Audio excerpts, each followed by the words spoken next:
My role in this organization is to help you step into the best version of your personal self. You can have a balance between being tough-minded and tender-hearted. I'll never go to the podium and take the prize on your behalf. That's for you to do. And I'll tell you the other thing I'm going to do with you, Darrell. I'm going to spend a lot of time in the stinky locker room with you. Number one, belonging. People need to and be treated like they belong. Number two, people need to know, be shown, and be appreciated that the work they do matters. Larry, I'm looking for you. The you I know and love was not in that room today. You cannot sprinkle fairy dust on an organization with 1 or 2 training programs. You have to live it from the top down. We manage our bank account. We don't manage people. We're there to coach people to their best performance. It's the will of the people times the strategy that equals the outcome. Culture equals values plus behavior times consistency. That's it.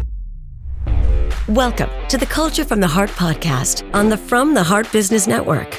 In a business world where employees and customers crave authenticity and trust, hosts Larry Levine and Darrell Amy are on a mission to find and showcase heart-centered executives and the companies they lead. You are about to hear an inspiring conversation with a visionary leader that's bringing heart into the workplace, empowering employees, serving their clients, and uplifting communities, all to create true success. This is Culture from the Heart. The movement starts here. Let's begin. Welcome to Culture from the Heart. I'm your co-host, Darrell Amy, here today with Larry Levine, and we're joined in the studio by Garry Ridge, Chairman Emeritus of WD-40 Company and best-selling author of Any Dumbass Can Do It. Garry, welcome to the studios. It's great to have you here. G'day, gentlemen. It's a pleasure to be here. Thank you for inviting me along. No, it's our pleasure. We're in for a treat, Darrell. I know we are. No question about that. As we get started, Garry, the question we ask every guest on Culture from the Heart is, what does Culture from the Heart mean to you? You know, I can go back to a time when I was first introduced to my mentor and my dear friend, Dr. Ken Blanchard, the 1-minute manager. And, you know, Ken said that most educational programs get people in the head. We've got to start getting them in the heart. And why that's important is that emotion, connection, belonging, knowing you matter are so important to us. And if we think about culture itself, it's a shared set of beliefs, values, and behavior on how people interact. And even further, if you go back and look at Maslow's hierarchy to self-actualization, the first 2 rungs of that hierarchy talk about, you know, what do you need to survive? You need substance and security. The next one is love or belonging. And I think, you know, that's where in organizations, people think that love and belonging is the soft stuff. Let me tell them it's not soft. It's the hard stuff. Because if it was soft, we wouldn't have such horrible employee engagement statistics that we have now. You know, I think it's a sin that nearly 70% of people who go to work every day are disengaged or actively disengaged. And that's affecting their mental health, their performance. You know, I often say, imagine a place where you go to work every day, you make a contribution to something bigger than yourself. You learn something new, you're protected and you're set free by a compelling set of values, and you go home happy. Happy people create happy companies. Happy companies create happy communities, and happy communities create a happy world. And I don't think anyone will argue with us right now. A little tiny happier world would be a good thing. So that comes from the heart. Certainly you've got to have the head, but without the heart, you're not complete. So let's count hearts, not heads. Oh, I like this. And I want to zero in on this love and belonging for just a second, Garry. This is just what I got to thinking, and I'd be curious your thoughts on this is, in a family dynamic setting, I'm making a blanket statement on here, it's fair to say that many bring love and belonging inside their household. I sure hope so. My question is, why do we leave that at the doorstep of our house and then we go to the office and we don't bring love and belonging in there? What's your take on this? I'm just curious your thinking on this. I think some of it's ignorance. You know, I now coach part of my life right now is coaching, and I coach 8 or 9 CEOs at any one time. And the thing that's become really clear to me, Larry, is most of them don't know how their leadership behavior impacts people. And, again, the other side is they think if you're being kind and loving and belong and having people feel like they belong, you're not holding them accountable for a high level of performance. And that's totally incorrect. You can have a balance between being tough-minded and tender-hearted. Great leaders balance tough-mindedness and tender-heartedness, and the genius is in the middle. And when you have an organization or a leadership philosophy that is too tender-hearted, you don't get performance. And when you get it when it's too tough-minded, you don't get performance. Mm-hmm. So getting in the middle here, I think, is so important. And again, they think that building great cultures is kind of fairy dust. It's not. I have a good friend of mine, you probably know, Charlie Maloof, who owns Ashley Furniture Stores out in your area. Charlie has a great comment. He says, culture is not a microwavable event. It takes a crock pot approach. So the other reason why leaders don't get this is hard. You have to consistently execute around the principles of building a loving and belonging culture to make it work. It's not just a one-day trick.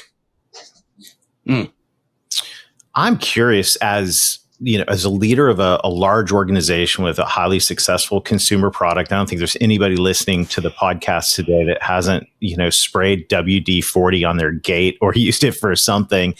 With a team distributed all around the world with retailers of all shapes and sizes, how in the world do you bring, I can see it's easy to bring the results side to the table. How do you bring the heart side of this inside an organization? How did you do that at WD-40? Well, firstly, we understood that there are 4 things you need to have in business to be successful: people, purpose, passion, and products. Anybody can have a product, but if you don't have people who go to work every day and are passionate about the purpose of the organization, then you are not going to maximize the outcome. So the first one is people. Do you understand that it's about people that is the most important thing? The second one, a clearly defined purpose. Do we get up every day and make a contribution to something bigger than ourselves? Now, with WD-40, Darrell, you were showing me a can earlier and reminding me of how you had it in your household and everywhere. But, if we were together putting a purpose statement together for WD-40, what do you think our purpose would be? Well, a lot of people would automatically go, your purpose is to stop squeaks or to do. Mm-hmm. Well, that's not very engaging. Our purpose was we existed to create positive, lasting memories, solving problems in factories, homes, and workshops around the world. And Darrell, your comment to me when we opened the show was telling me about your positive, lasting memory. So if people asked us what business we were in, we'd say we're in the memories business. So everybody got up every day to create positive, lasting memories with the consumers who bought our product, the customers that we served who got our product to our consumers, to our tribe members, and to the communities that we lived in, to the suppliers that we dealt with.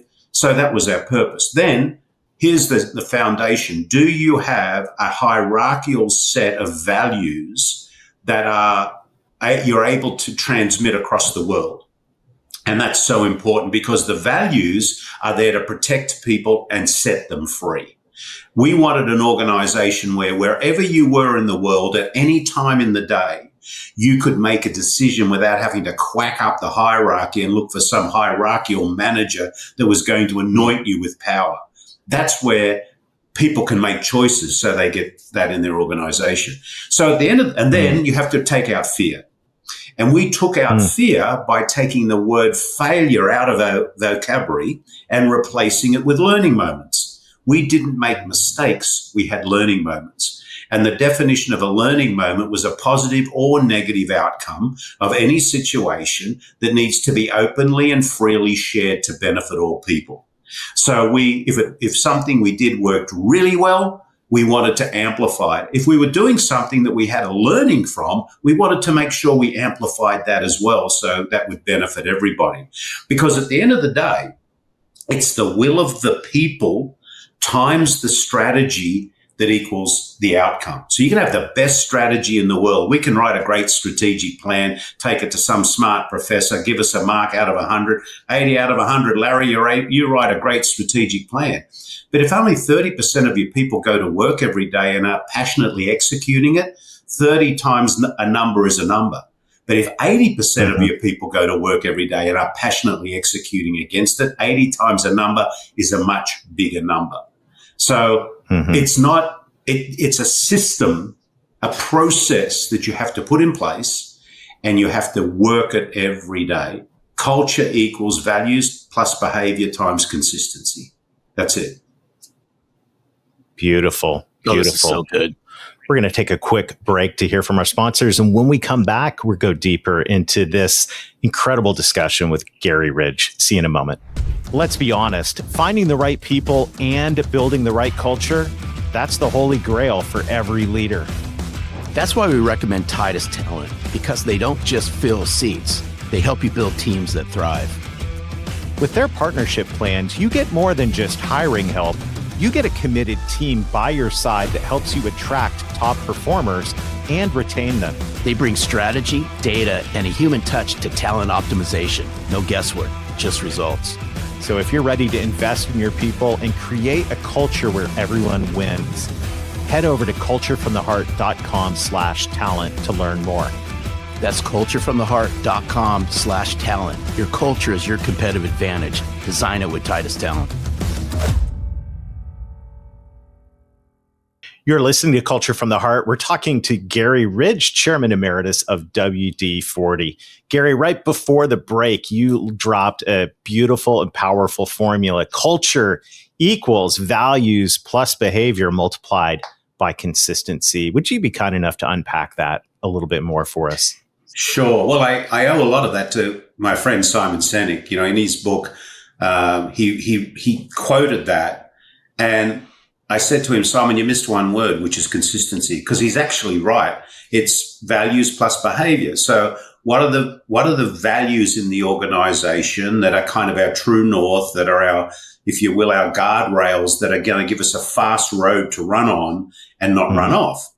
And then what are the behaviors? And, you know, unfortunately, most leaders protect their own comfort zone at the expense of other people's development.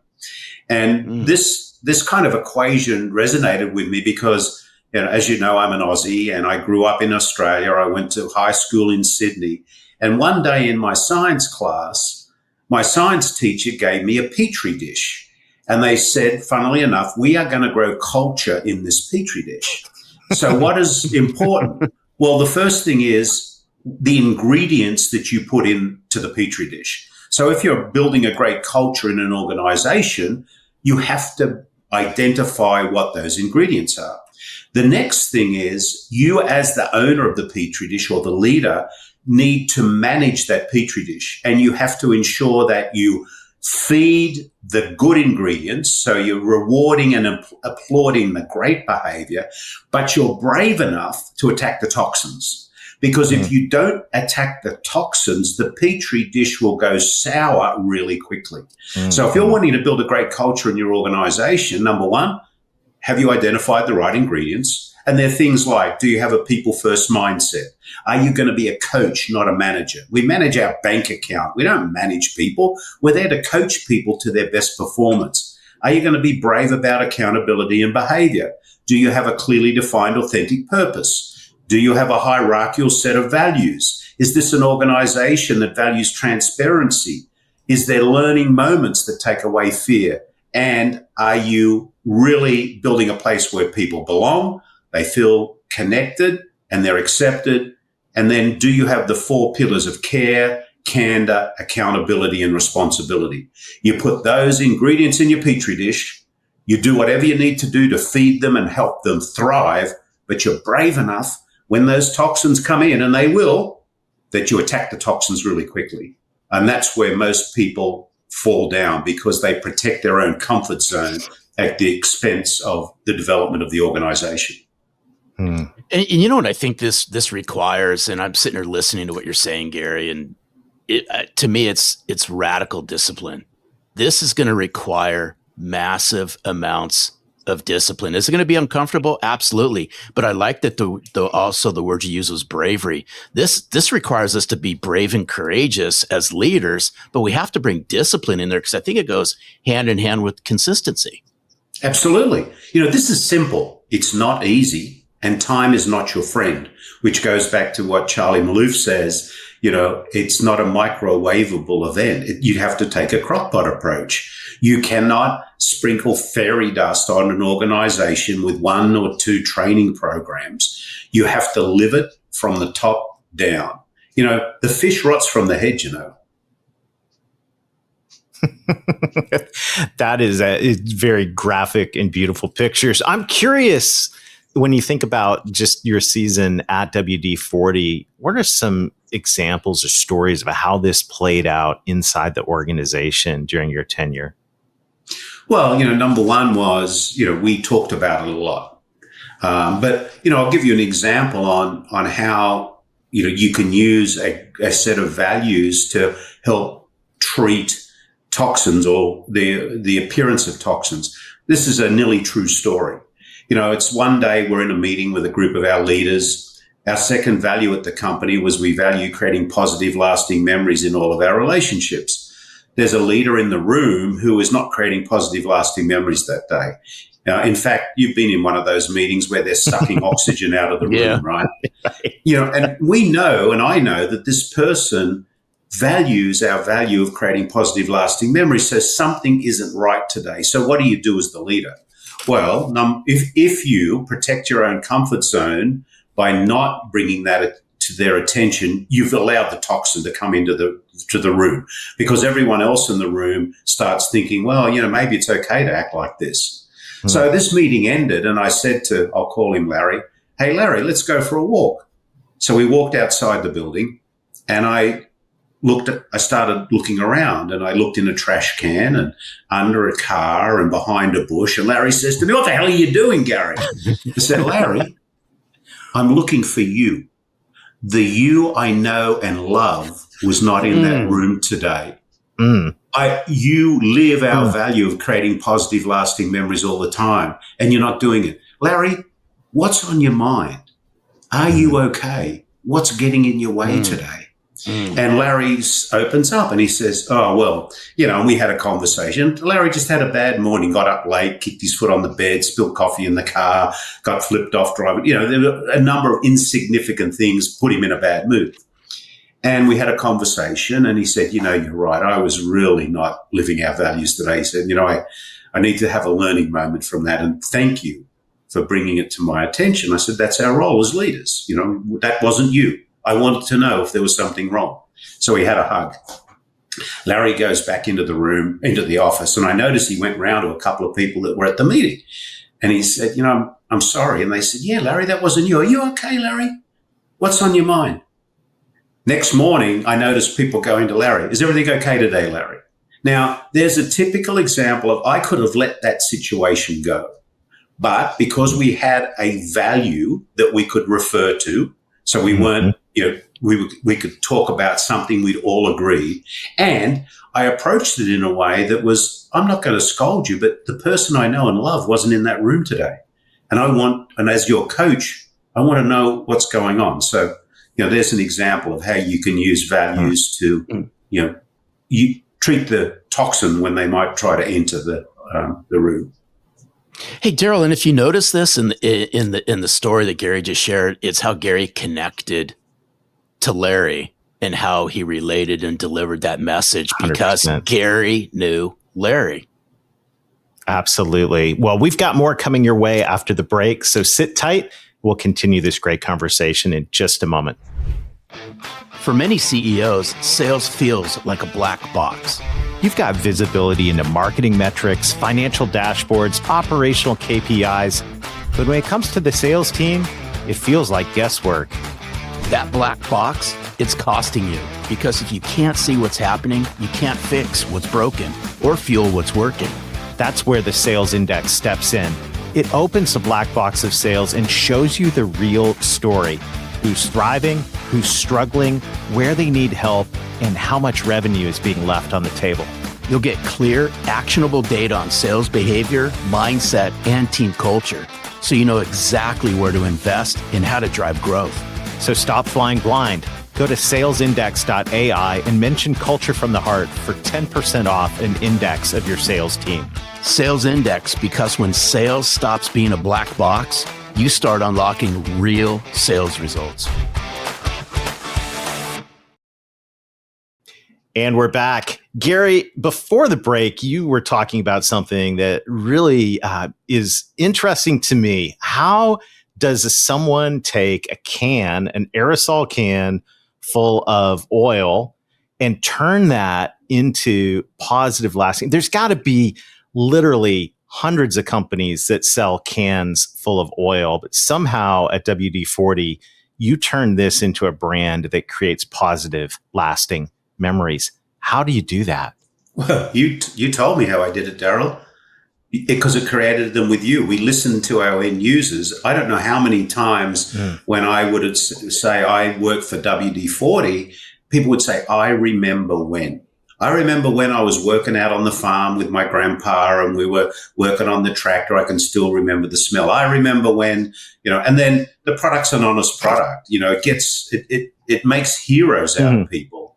So it's a product that lends itself to that. Now, we could have ignored that, but interestingly enough, it really aligned with what we wanted to do in the organization, which was to create positive, lasting memories, not only with our end users, but with our customers, with our suppliers, with the community that we were privileged to operate in, with our tribe members, with all of the people that we dealt with. So it was really beautiful that we could align. And, if I go back to our purpose statement, we existed to create positive, lasting memories, solving problems in factories, homes, and workshops around the world. We solved problems and we created opportunities. So people could really relate to how we were creating opportunities for them within the organization to grow as people, as leaders, and to, bring to people something that they could really relate to. This is wonderful. And for all the CEOs and presidents of organizations, Garry, that are listening to this, where would somebody start if they're going, you know what, this really makes sense? I want to capture these lasting memories. What would be a couple things on where somebody could start right away?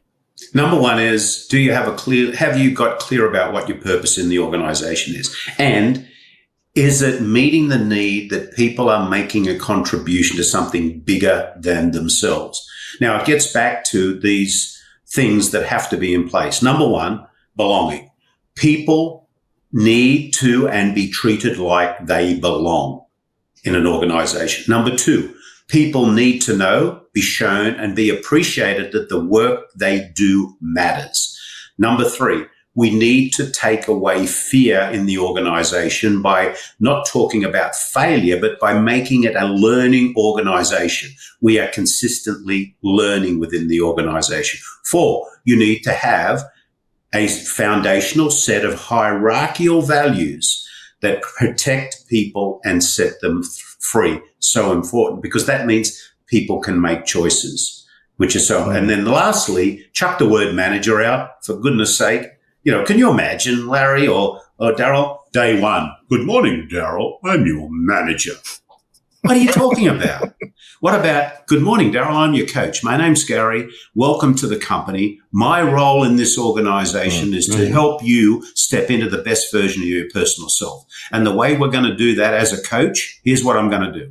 I'm never going to run onto the field and take the ball from you. That's called micromanagement. I know what it takes to win this game. I'm going to share everything I can with you and help you get all of the competencies that you need to win. I'll never go to the podium and take the prize on your behalf. That's for you to do. And I'll tell you the other thing I'm going to do with you, Darrell. I'm going to spend a lot of time in the stinky locker room with you. That's where I'm going to get my shoes dirty. I'm going to be with you and the team. I want to understand what's happening to you. So, you'll find me in the cafeteria sitting with you having a coffee. Nobody's going to bring coffee to my office. So, I think these are the sort of connections that you need to put in place with people. It's simple, not easy, and time is not your friend. Incredibly powerful. Well, before we talk about your book, there's a set of words that has come up over and over again in this conversation that's got me really, really interested. Hierarchical set of values. Every company's got a set of values. What's a hierarchical set of values? So we had 6 values, and the number 1 value was more powerful than the number 6 value. And the reason we wanted them to be hierarchical is that we didn't want people cherry picking the value around the situation. I'll give you a really nice example. Our number 1 value is we value doing the right thing. Our number 2 value was we value creating positive, lasting memories in all of our relationships. Our number 6 value was we value sustaining the WD-40 Company economy, which was really pointing at profitability. Now, if profitability was the only way we made decisions, would we always be doing the right thing? I'm not sure. But here's an example, another nearly true story. Larry's working in the company. He works in the supply chain. Someone comes to him one day and says, Larry, I'm going to make a hero out of you today. Tell me more.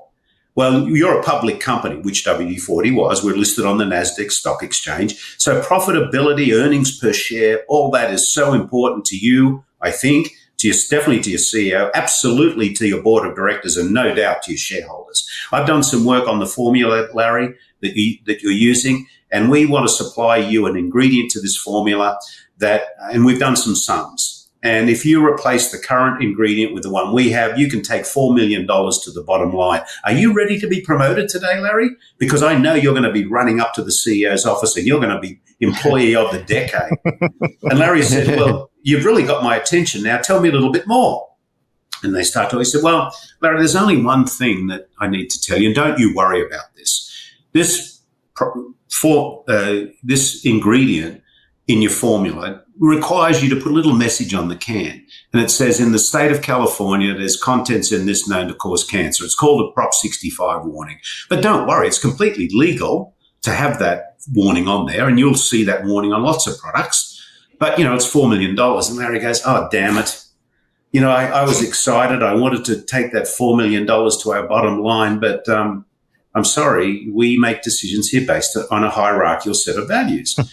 And our first value is we value doing the right thing. And we have a mandate that we'll have no cancer-causing chemicals in anything we make in the company. And number 2 is we value creating positive, lasting memories in all of our relationships. And cancer doesn't create any positive, lasting memories. So by using our hierarchical value, even though profit is important, those 2 things are more important. I can't take you up on the opportunity. I'm sorry.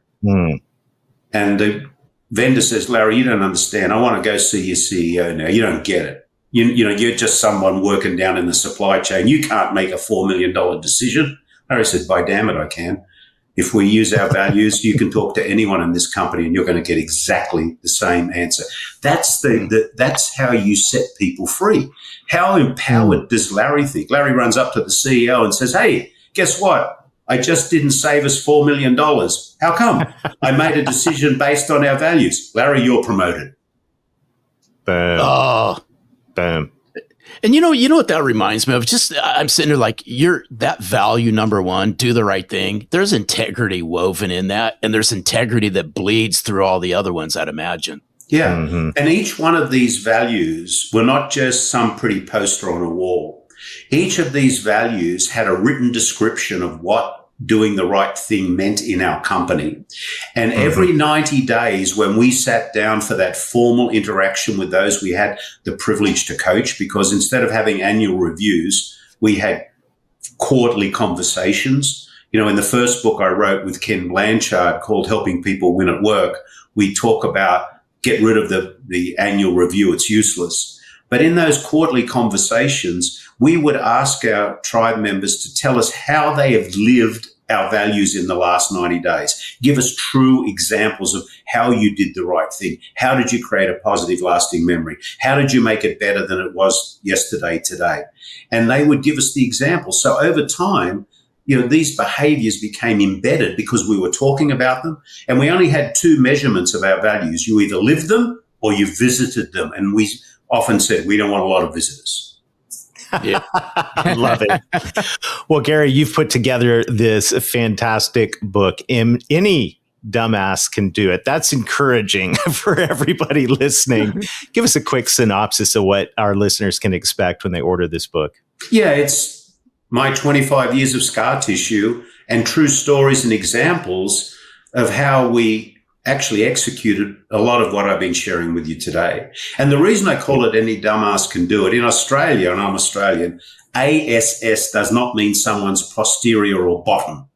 It means donkeys. And why I say that is, if you truly understand what you need to do to build a great culture, and you're brave enough to execute on it on a daily basis, any dumbass can build a culture like we had at WD-40, where 98% of the people said they loved to tell people they worked at the company, 93% employee engagement, 97% of people said they respected their coach, who was their manager in other terms, and over a period of time had a compounded annual growth rate of total shareholder return of 15% a year.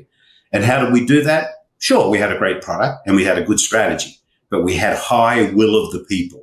And those two things going together created the results that we ended up achieving. And hopefully the company continues to achieve as they continue to cover and build and protect the culture.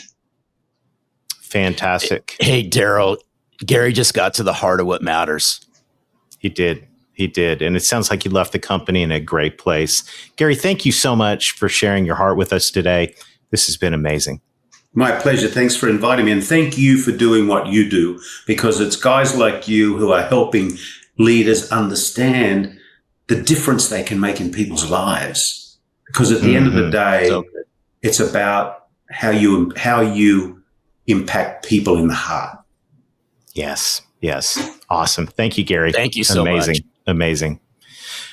Larry, just this one, there's so many notes to take from this conversation. It's hard to sum it up, but I want to leave it here. Positive, lasting memories. If a company that puts oil in a can can create positive, lasting memories, anyone can do it, just like the title of Garry's book. And I'm just so inspired here today. This is so practical. Yeah, I just got to zero in on the love and belonging just for a second. Is people remember this stuff. Love them. They're human beings. Create that sense of belonging. Create community inside your organization. Why? Because they will literally duplicate this out in the field. Absolutely. Well, thank you to everybody for joining us today. If you know a CEO that is leading a culture-forward organization with heart-centered leadership, we'd love to talk to him. Just go to culturefromtheheart.com, click on Nominate Your CEO, and we'd love to feature them on an upcoming episode. We're on a mission to find and feature the heart-centered leaders of today's business world. So we believe that that culture is the heartbeat of every organization. And as Garry has reminded us today, it's about creating positive, lasting memories. So thank you for joining us. Until next time, lead with your heart and watch your culture thrive. Thank you for joining us on this journey to discover heart-centered leaders shaping extraordinary company cultures. To access a leader guide with notes from this week's episode, simply click the link in the show notes or visit us at www.culturefromtheheart.com. Do you know a CEO who's built a culture from the heart? We'd love to hear their story. Head over to www.culturefromtheheart.com and click the Nominate Your CEO button. Until next time, remember, great cultures start with the heart.